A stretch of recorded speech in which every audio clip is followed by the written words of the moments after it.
Hello lovely humans of YouTube, welcome back to my channel, Hierarchy of Reads.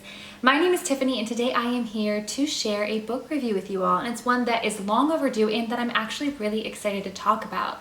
As you are probably able to tell from the thumbnail and the title of this video, I am here today to do a book review on the book Wildcat, which is book one of the Caledon Saga by JP Harker. Now, Wildcat is a book that I received for free from the author in exchange for a review, and he sent this to me months ago, so this is a long overdue video. I suppose I was a bit surprised because although I didn't necessarily go into the book with any expectations about the quality of the writing or the quality of the storytelling, I did have some expectations based on the genre, mainly because I'm not too familiar with historical fiction and fantasy, which is what this book kind of is. At least that's how I would classify it as.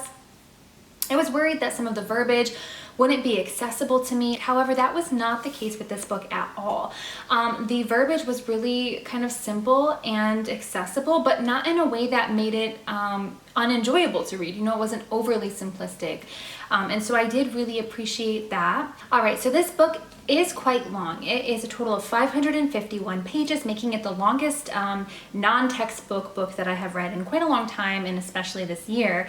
That being said, even though it was 551 pages, I did not feel as though that was excessive.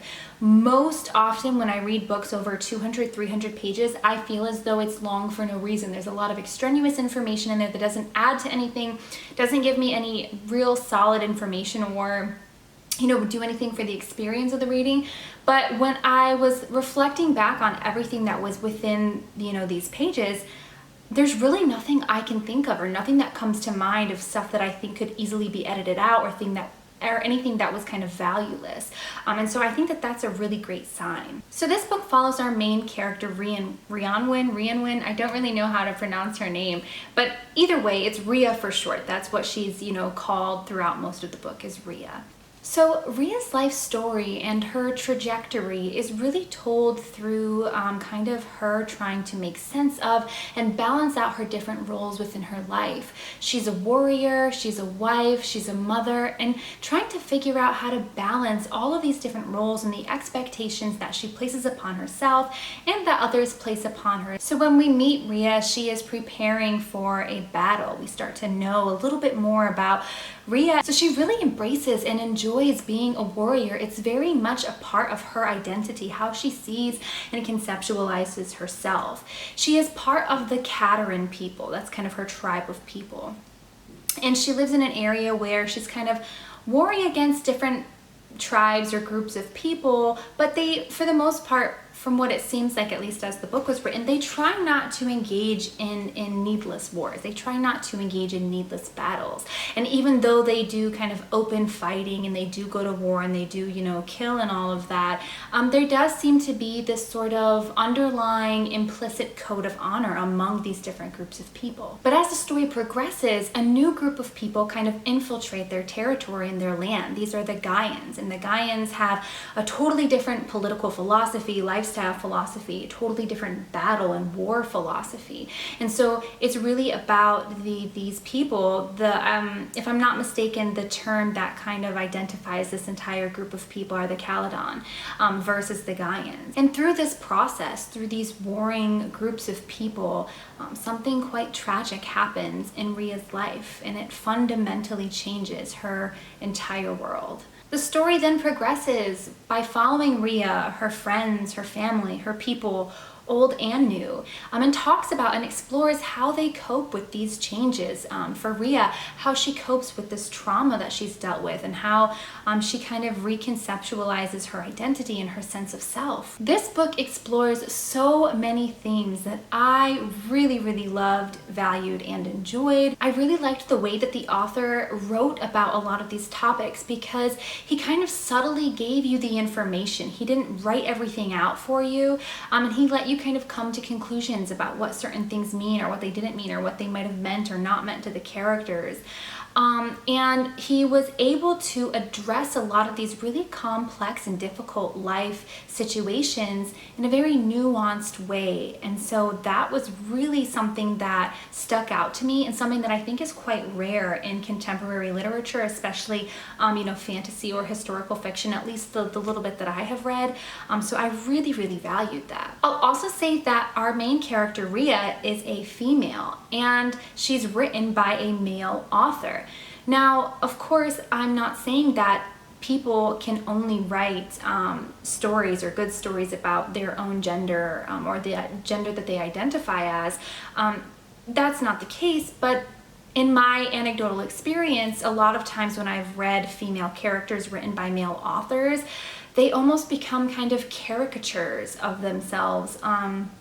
They don't really feel like full, complex, dynamic beings. A lot of times, again, in my experiences, female characters written by male authors are kind of dwindled down into either, some kind of sex object or some kind of like romantically obsessed person with no other, desires or goals in life or something. It's just like they focus in on one component of their personality, and that's all that they are.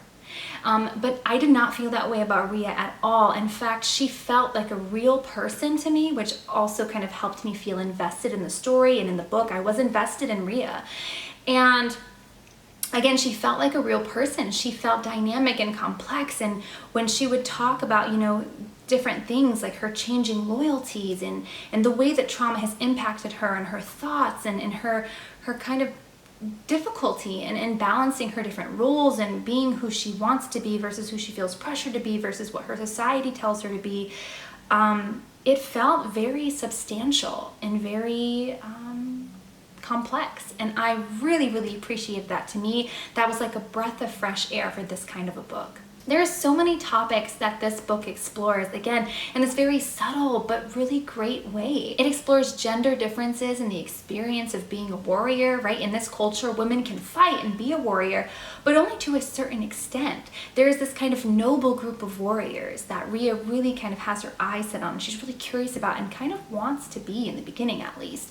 But she has no chance of being involved in that because, she's a female, and females are not allowed to be kind of in this noble group of warriors. So it explores the gender differences. It explores the difficulties of balancing kind of like career life, or for her, being a warrior, with the more domestic roles that we have to play. For her, that's being a wife and being a mother, and trying to figure out how to balance all these things in a way that is, showing up and being present for our families and our friends and our people, but also showing up for ourselves and being true to our authentic selves and our authentic values. It explores trauma and resilience. It explores, really complex interpersonal dynamics and changing loyalties, which is something that I really, really enjoy the discussion about. What happens when, for survival reasons, we kind of have to change how we see people and who we're loyal to and who we're not, and how does that change how we feel about ourselves?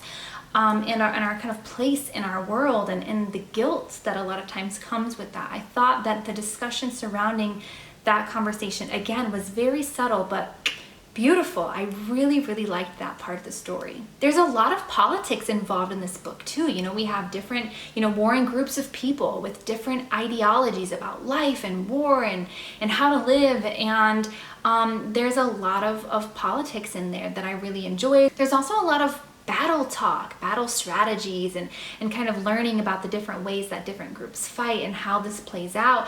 And that's something that I never thought I would be particularly interested in, but I really enjoyed the discussions of that in this book. I enjoyed the descriptions of how the wars were fought, the kind of tactics and the strategies, which was something that was surprising to me. I didn't expect to enjoy that as much as I did. And the really cool thing about this book is that it does have a fantasy component, in that there is a little bit of magic, but it was done, again, in such a subtle, kind of natural way that it didn't feel corny, it didn't feel excessive, it didn't feel unrealistic.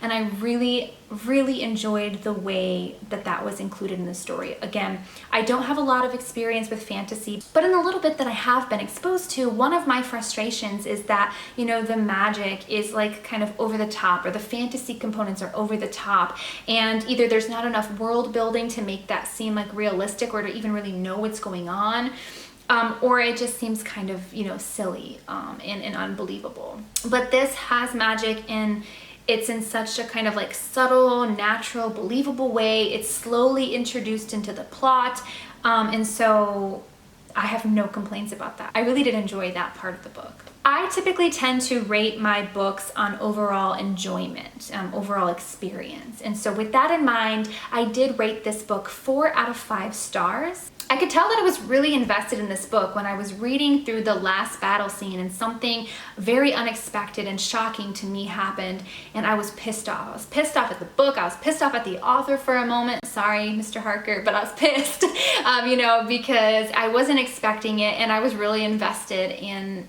the people that it, you know, had to do with. And so that's when I knew that I was really invested, because I literally had to put the book down for a second because I was so pissed off. I was so upset about it. I was like, what? You know, I can't believe that this happened, because this is not what I envisioned in my head. This is not how I thought this was going to play out. And so anytime that I can get that invested where I actually really care and have to put down my book because I'm upset about something that happened, that's a really great sign that I was really into the book and really invested. Now, unfortunately, I don't know much about this time in history or this place in history. In fact, I don't even really know like how to explain what time and place it is. What I'll try to do is do a little bit more research and then just enter that into the comments below and maybe pin that, because I tried to look it up before I filmed this, but I was having a hard time finding it and I just wanted to film.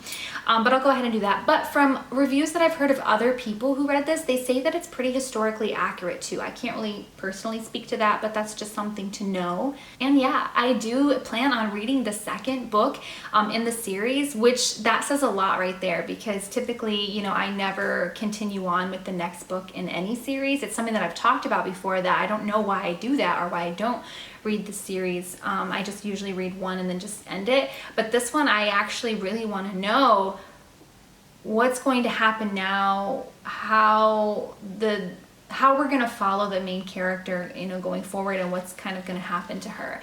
So yeah, that's a good sign. So yeah, I would recommend this book for those of you who are interested in historical fiction, for those of you who are interested in fantasy, for those of you who are interested in books about battle and wars, or for those of you who are interested in books about warrior women. And with that, you know, before I end this review, I'm curious to know if any of you know any books about women in war, because that's something that I've noticed that I just really enjoy. It's not a perspective that I see often. And when I say women in war, I don't just mean women who are experiencing war kind of as the bystanders. I really want to know if you have any recommendations for books where women are kind of fighting along, or maybe not, you know, actively fighting, but just kind of participants in this, and how that experience is for them. That's the perspective that I really have found that I value and enjoy reading about. So anyways, if you have any recommendations, please let me know. If this book sounds interesting to you, I would highly recommend it. Again, I gave it 4 out of 5 stars. I really enjoyed reading it, and I'm going to continue on with the next one. But yeah. So that is all that I have for you today in this video. If you have any thoughts or questions about the book, please feel free to enter them in the comments section below, and I will do my best to respond to you as soon as possible. I do look forward to seeing you all in the next video, and until then, please be well, and if I don't see you before, have a great new year.